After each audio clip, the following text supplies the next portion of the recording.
Welcome to Audiobook Heaven.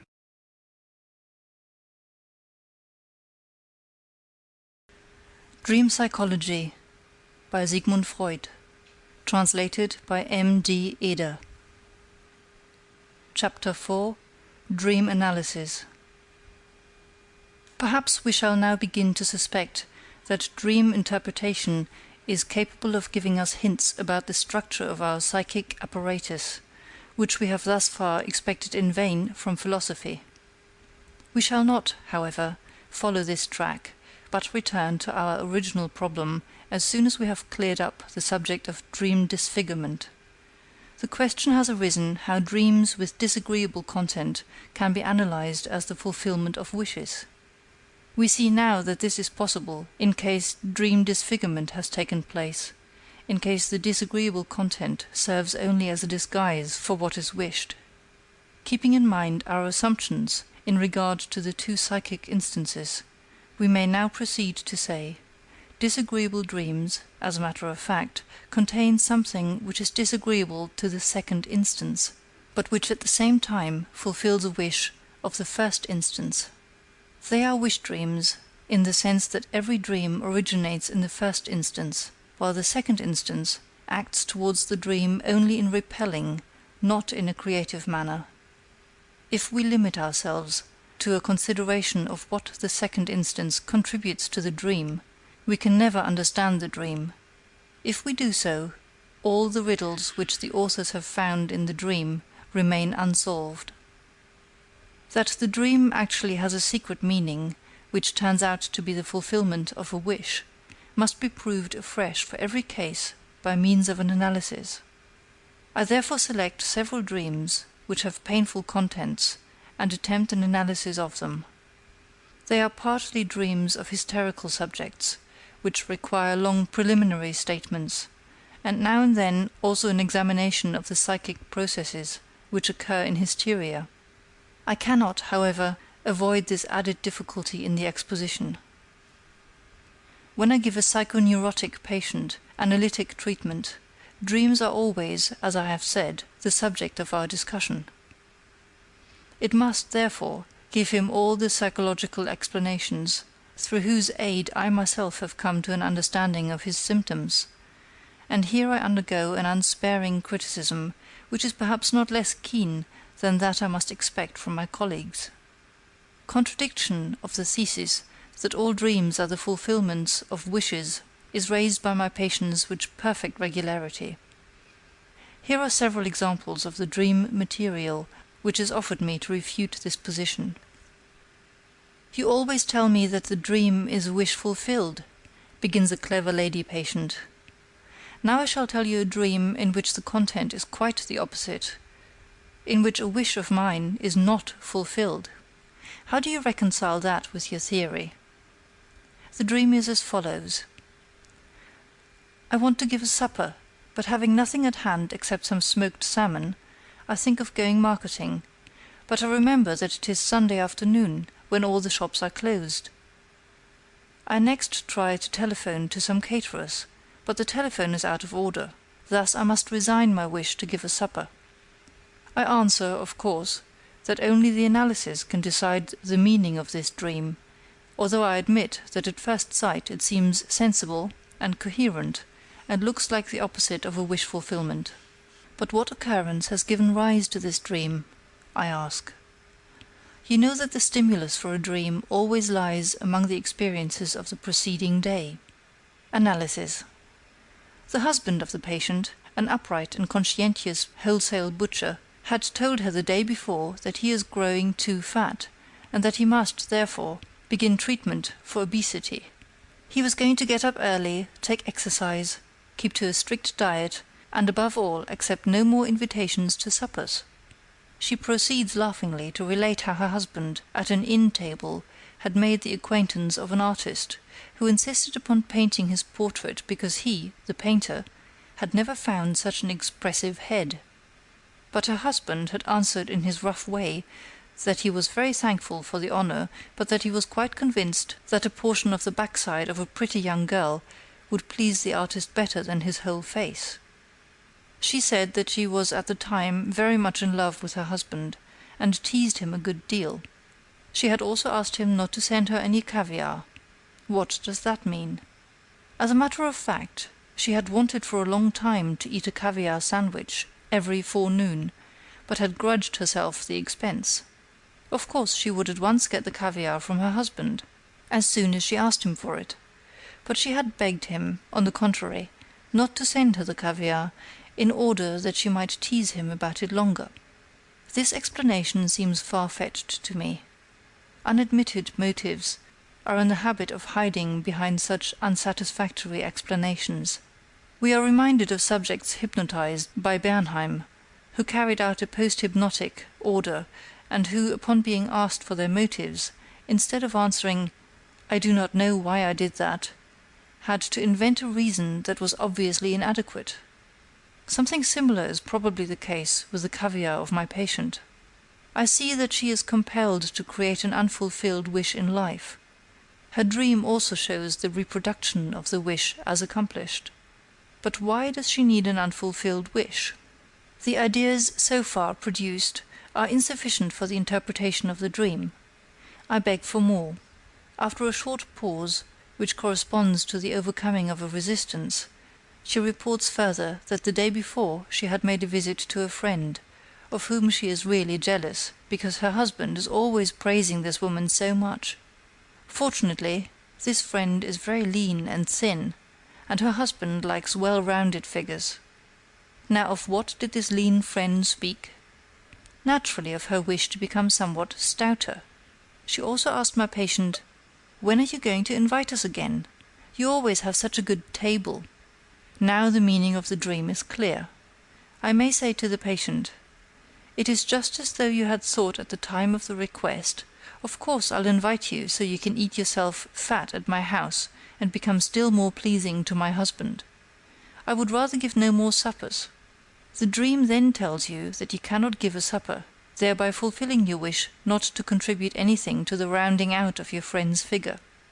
The resolution of your husband to refuse invitations to supper for the sake of getting thin teaches you that one grows fat on the things served in company.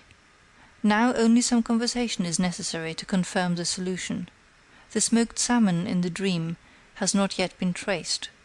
How did the salmon mentioned in the dream occur to you?" "Smoked salmon is the favorite dish of this friend," she answered. I happen to know the lady, and may corroborate this by saying that she grudges herself the salmon just as much as my patient grudges herself the caviar. The dream admits of still another and more exact interpretation, which is necessitated only by a subordinate circumstance. The two interpretations do not contradict one another, but rather cover each other, and furnish a neat example of the usual ambiguity of dreams, as well as of all other psychopathological formations.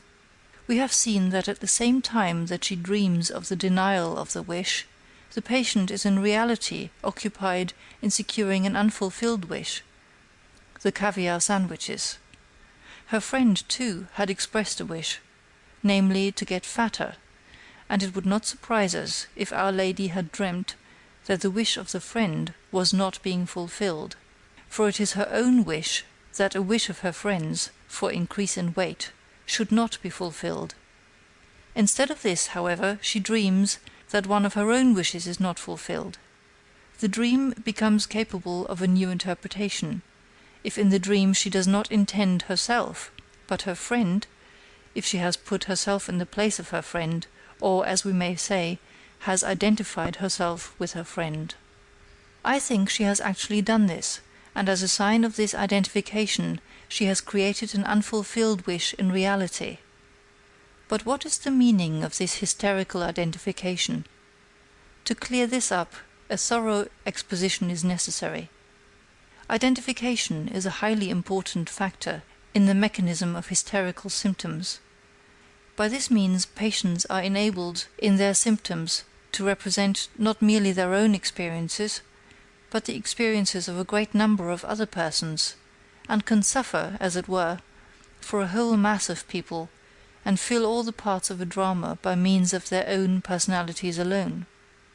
It will here be objected that this is a well-known historical imitation, the ability of hysteric subjects to copy all the symptoms which express them when they occur in others, as though their pity were stimulated to the point of reproduction. But this only indicates the way in which the psychic process is discharged in hysterical imitation. The way in which a psychic act proceeds and the act itself are two different things. The latter is slightly more complicated than one is apt to imagine the imitation of hysterical subjects to be. It corresponds to an unconscious concluded process, as an example will show. The physician who has a female patient with a particular kind of twitching lodged in the company of other patients in the same room in the hospital is not surprised when some morning he learns that this peculiar hysterical attack has found imitations. He simply says to himself, "The others have seen her and have done likewise." That is psychic infection. Yes, but psychic infection proceeds in somewhat the following manner. As a rule, patients know more about one another than the physician knows about each of them, and they are concerned about each other when the visit of the doctor is over. Some of them have an attack today. Soon it is known among the rest that a letter from home, a return of love-sickness or the like, is the cause of it. Their sympathy is aroused, and the following syllogism, which does not reach consciousness, is completed in them. If it is possible to have this kind of attack from such causes, I too may have this kind of attack, for I have the same reasons. If this were a cycle capable of becoming conscious, it would perhaps express itself in fear of getting the same attack, but it takes place in another psychic sphere, and therefore ends in the realization of the dreaded symptom. Identification is therefore not a simple imitation, but a sympathy based upon the same etiological claim. It expresses an as though, and refers to some common quality which has remained in the unconscious. Identification is most often used in hysteria to express sexual community. A hysterical woman identifies herself most readily, although not exclusively, with persons with whom she has had sexual relations, or who have sexual intercourse with the same persons as herself. Language takes such a conception into consideration. Two lovers are one. In the hysterical fantasy, as well as in the dream, it is sufficient for the identification if one thinks of sexual relations, whether or not they become real. The patient, then, only follows the rules of the hysterical thought processes when she gives expression to her jealousy of her friend, which, moreover, she herself admits to be unjustified, in that she puts herself in her place, and identifies herself with her by creating a symptom, the denied wish. I might further clarify the process specifically as follows. She puts herself in the place of her friend in the dream, because her friend has taken her own place relation to her husband, and because she would like to take her friend's place in the esteem of her husband. Footnote 1. To sit for the painter. Goethe. And if he has no backside, how can the nobleman sit? End of footnote. Footnote 2. I myself regret the introduction of such passages from the psychopathology of hysteria, which, because of their fragmentary representation, and of being torn from all connection with the subject, cannot have a very enlightening influence. If these passages are capable of throwing light upon the intimate relations between the dream and the psychoneurosis, they have served the purpose for which I have taken them up. End of footnote. The contradiction to my theory of dreams, in the case of another female patient, the most witty among all my dreamers, was solved in a simpler manner, although according to the scheme that a non-fulfillment of one wish signifies the fulfillment of another. I had one day explained to her that the dream is a wish of fulfillment. The next day she brought me a dream to the effect that she was travelling with her mother-in-law to their common summer resort. Now I knew that she had struggled violently against spending the summer in the neighbourhood of her mother-in-law. I also knew that she had luckily avoided her mother-in-law by renting an estate in a far distant country resort. now the dream reversed this wished-for solution. Was not this in the flattest contradiction to my theory of wish-fulfillment in the dream? Certainly it was only necessary to draw the inferences from this dream in order to get at its interpretation. According to this dream, I was in the wrong. It was thus her wish that I should be in the wrong, and this wish the dream showed her as fulfilled. But the wish that I should be in the wrong, which was fulfilled in the theme of the country home, referred to a more serious matter. At the time that I had made up my mind, from this material furnished by her analysis, that something of significance for her illness must have occurred at a certain time in her life. At that time I had made up my mind, from the material furnished by her analysis, that something of significance for her illness must have occurred at a certain time in her life. She had denied it because it was not present in her memory. We soon came to see that I was in the right. Her wish that I should be in the wrong, which is transformed into the dream, thus corresponded to the justifiable wish that those things which at the time had only been suspected had never occurred at all. Without an analysis, and merely by means of an assumption, I took the liberty of interpreting a little occurrence in the case of a friend, who had been my colleague through the 8 classes of the gymnasium. He once heard a lecture of mine delivered to a small assemblage, on the novel subject of the dream as the fulfillment of a wish. He went home, dreamt that he had lost all his suits (he was a lawyer), and then complained to me about it. I took refuge in the evasion. One can't win all one's suits, but I thought to myself, if for 8 years I sat as primus on the first bench, while he moved around somewhere in the middle of the class, may he not naturally have had a wish from his boyhood days that I, too, might for once completely disgrace myself? In the same way another dream of a more gloomy character was offered me by a female patient, as a contradiction to my theory of the wish dream. The patient, a young girl, began as follows. You remember that my sister has now only one boy, Charles. She lost the elder one, Otto, while I was still at her house. Otto was my favorite. It was I who really brought him up. I like the other little fellow too, but of course not nearly as much as the dead one. Now I dreamt last night that I saw Charles lying dead before me. He was lying in his little coffin, his hands folded. There were candles all about, and in short, it was just like the time of little Otto's death, which shocked me so profoundly. Now tell me, what does this mean? You know me, am I really bad enough to wish my sister to lose the only child she has left? Or does the dream mean that I wish Charles to be dead rather than Otto, whom I like so much better? I assured her that this interpretation was impossible. After some reflection I was able to give her the interpretation of the dream, which I subsequently made her confirm.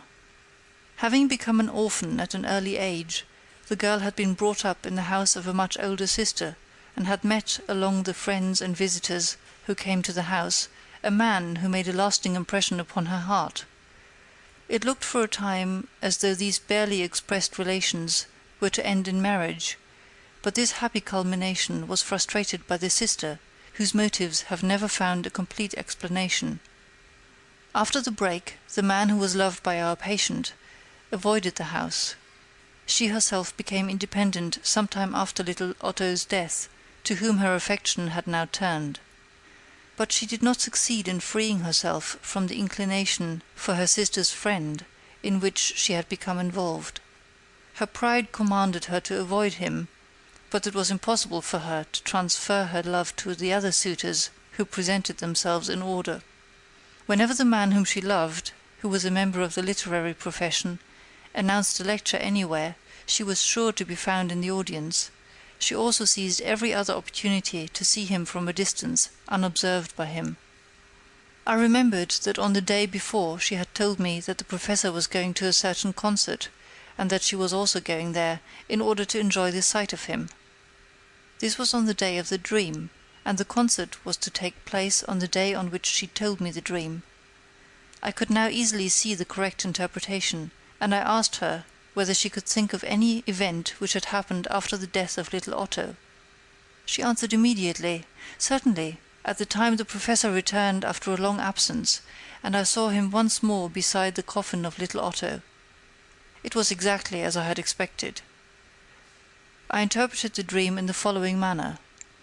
If now the other boy were to die, the same thing would be repeated. He would spend the day with your sister, the professor would surely come in order to offer condolence, and you would see him again under the same circumstances as at that time. The dream signifies nothing but this wish of yours to see him again, against which you are fighting inwardly. I know that you are carrying the ticket for today's concert in your bag. Your dream is a dream of impatience. It has anticipated the meeting which is to take place today by several hours. In order to disguise her wish, she had obviously selected a situation in which wishes of that sort are commonly suppressed, a situation which is so filled with sorrow that love is not thought of. And yet it is very easily probable that even in the actual situation at the bier of the second, more dearly loved boy, which the dream copied faithfully, she had not been able to suppress her feelings of affection for the visitor whom she had missed for so long a time. A different explanation was found in the case of a similar dream of another female patient who was distinguished in her earlier years by her quick wit and her cheerful demeanours, and who still showed these qualities, at least in the notion which occurred to her in the course of treatment. In connection with a longer dream, it seemed to this lady that she saw her 15-year-old daughter lying dead before her in a box. She was strongly inclined to convert this dream image into an objection to the theory of wish fulfillment, but herself suspected that the detail of the box must lead to a different conception of the dream. Footnote: something like the smoked salmon in the dream of the deferred supper. End of footnote. In the course of the analysis, it occurred to her that on the evening before, the conversation of the company had turned upon the English word box, and upon the numerous translations of it into German, such as box, theatre box, chest, box on the ear, etc. From other components of the same dream, it is now possible to add that the lady had guessed the relationship between the English word box and the German Büchse, and had then been haunted by the memory that Büchse, as well as box, is used in vulgar speech to designate the female genital organ. It was therefore possible, making a certain allowance for her notions on the subject of topographical anatomy, to assume that the child in the box signified a child in the womb of the mother. At this stage of the explanation she no longer denied that the picture of the dream really corresponded to one of her wishes. Like so many other young women, she was by no means happy when she became pregnant, and admitted to me more than once the wish that her child might die before its birth. In a fit of anger following a violent scene with her husband, she had even struck her abdomen with her fists in order to hit the child within. The dead child was, therefore, really a fulfillment of a wish, but a wish which had been put aside for 15 years, and it is not surprising that the fulfillment of the wish was no longer recognized after so long an interval, for there had been many changes meanwhile. The group of dreams to which the two last mentioned belong, having as content the death of beloved relatives, will be considered again under the head of typical dreams. I shall there be able to show by new examples that in spite of their undesirable content, all these dreams must be interpreted as wish fulfillments. In the following dream, which again was told me in order to deter me from a hasty generalization of the theory of wishing in dreams, I am indebted not to a patient, but to an intelligent jurist of my acquaintance. I dream, my informant tells me, that I am walking in front of my house with a lady on my arm. Here a closed wagon is waiting, a gentleman steps up to me, gives his authority as an agent of the police, and demands that I should follow him. I only ask for time in which to arrange my affairs. Can you possibly suppose this is a wish of mine to be arrested? Of course not, I must admit. Do you happen to know upon which charge you were arrested? Yes, I believe for infanticide. Infanticide? But you know that only a mother can commit this crime upon her newly born child. That is true. Footnote. It often happens that a dream is told incompletely, and that a recollection of the omitted portions appear only in the course of the analysis. These portions subsequently fitted in regularly furnish the key to the interpretation. Compare below about forgetting in dreams. End of footnote. And under what circumstances did you dream? What happened on the evening before? I would rather not tell you that, it's a delicate matter. But I must have it, otherwise we must forego the interpretation of the dream. Well then, I will tell you. I spent the night not at home, but at the house of a lady who means very much to me. When we awoke in the morning, something again passed between us. Then I went to sleep again and dreamt what I have told you. The woman is married? Yes. And you do not wish her to conceive a child? No, that might betray us. Then you do not practice normal coitus? I'd take the precaution to withdraw before ejaculation. Am I permitted to assume that you did this trick several times during the night, and that in the morning you were not quite sure whether you had succeeded? That might be the case. Then your dream is the fulfillment of a wish. By means of it, you secure the assurance that you have not begotten a child, or, what amounts to the same thing, that you have killed a child. I can easily demonstrate the connecting links. Do you remember, a few days ago, we were talking about the distress of matrimony, Ehenot, and about the inconsistency of permitting the practice of coitus as long as no impregnation takes place, while every delinquency, after the ovum and the semen meet and the fetus is formed, is punished as a crime?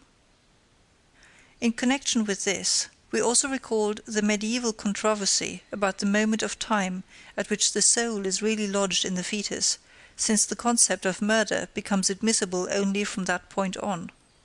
Doubtless you also know the gruesome poem by Lenau, which puts infanticide and the prevention of children on the same plane.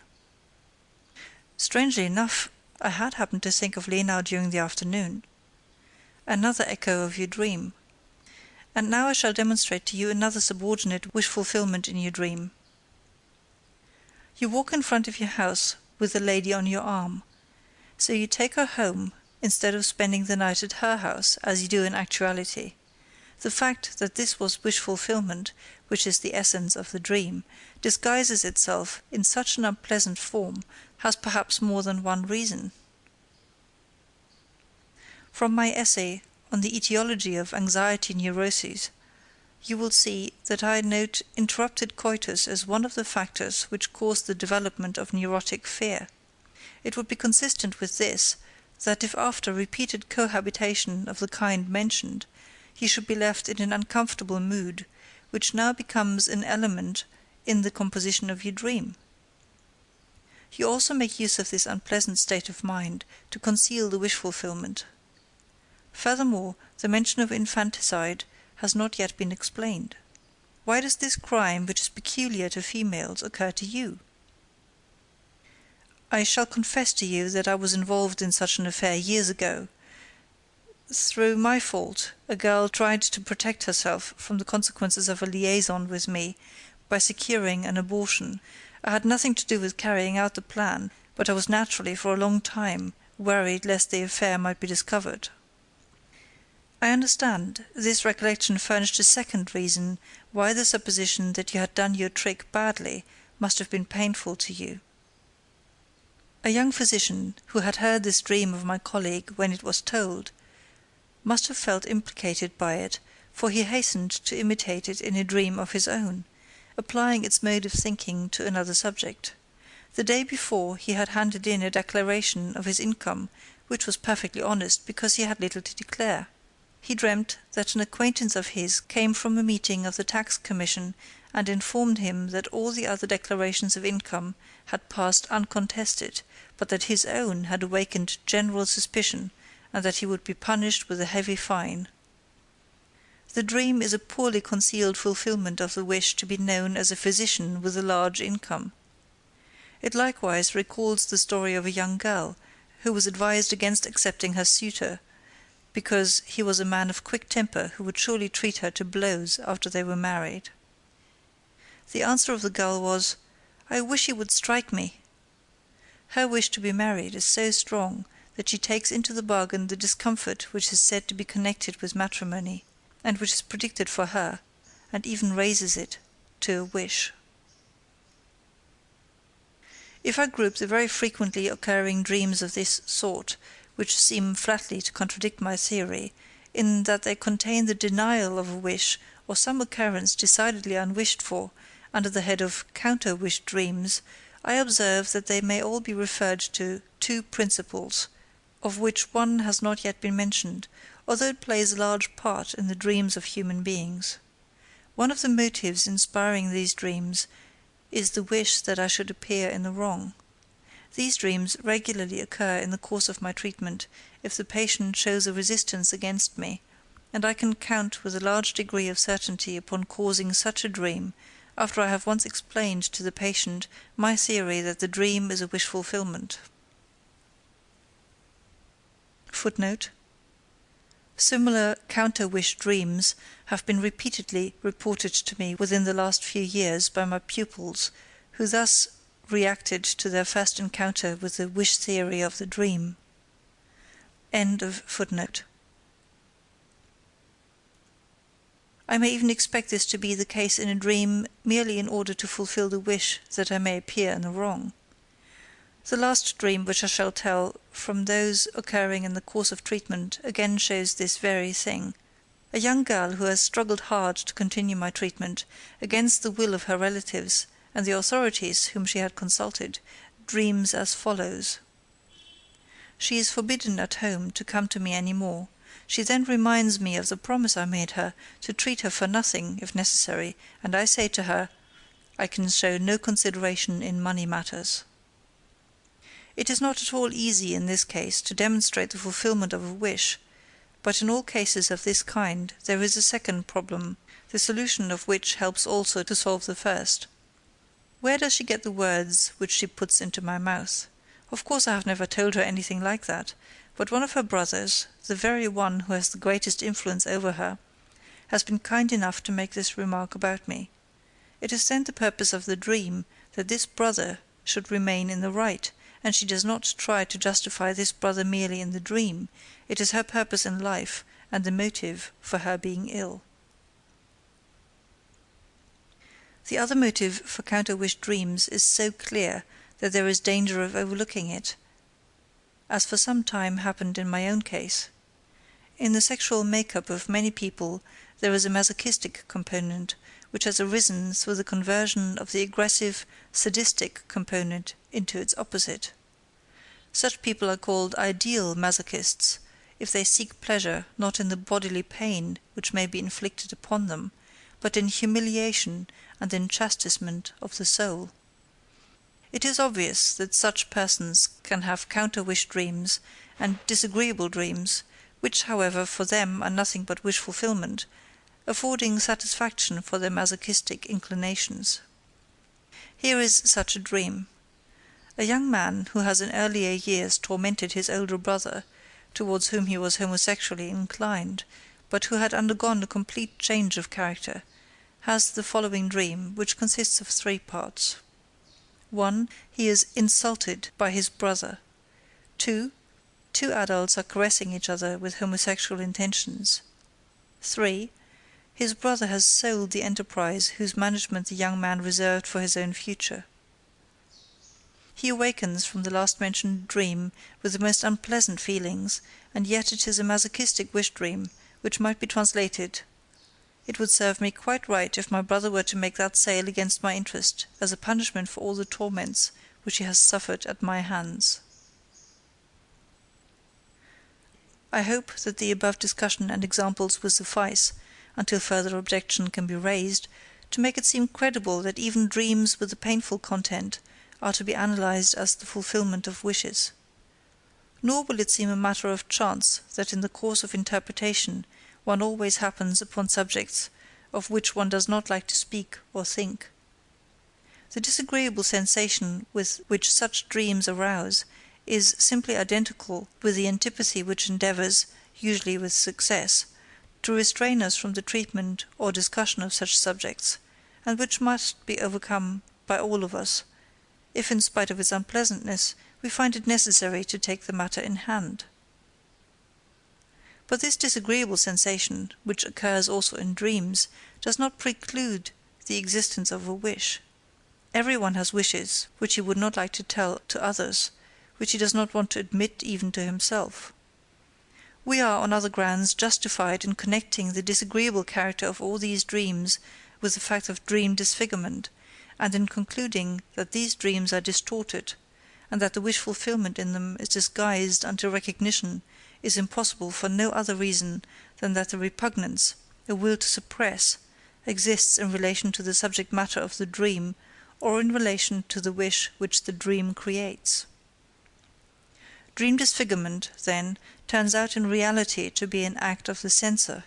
We shall take into consideration everything which the analysis of disagreeable dreams has brought to light, if we reword our formula as follows.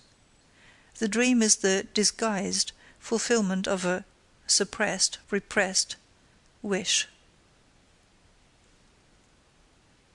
Now there still remains as a particular species of dreams with painful content, dreams of anxiety, the inclusion of which under dreams of wishing will find least acceptance with the uninitiated. But I can settle the problem of anxiety dreams in very short order, for what they may reveal is not a new aspect of the dream problem. It is a question, in their case, of understanding neurotic anxiety in general. The fear which we experience in the dream is only seemingly explained by the dream content. If we subject the content of the dream to analysis, we become aware that the dream fear is no more justified by the dream content than the fear in a phobia is justified by the idea upon which the phobia depends. For example, it is true that it is possible to fall out of a window, and that some care must be exercised when one is near a window, but it is inexplicable why the anxiety in the corresponding phobia is so great, and why it follows its victims to an extent so much greater than is warranted by its origin. The same explanation, then, which applies to the phobia, applies also to the dream of anxiety. In both cases, the anxiety is only superficially attached to the idea which accompanies it and comes from another source. On account of the intimate relation of dream fear to neurotic fear, discussion of the former obliges me to refer to the latter. In a little essay on the anxiety neurosis,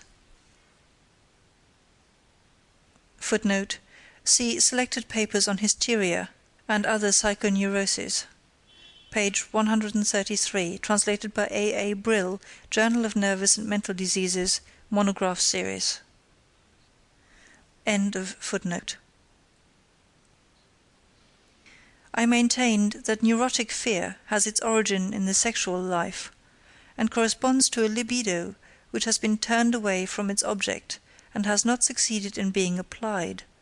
From this formula, which has since proved its validity more and more clearly, we may deduce the conclusion that the content of anxiety dreams is of a sexual nature, the libido belonging to which content has been transformed into fear. End of chapter 4. Dream Analysis.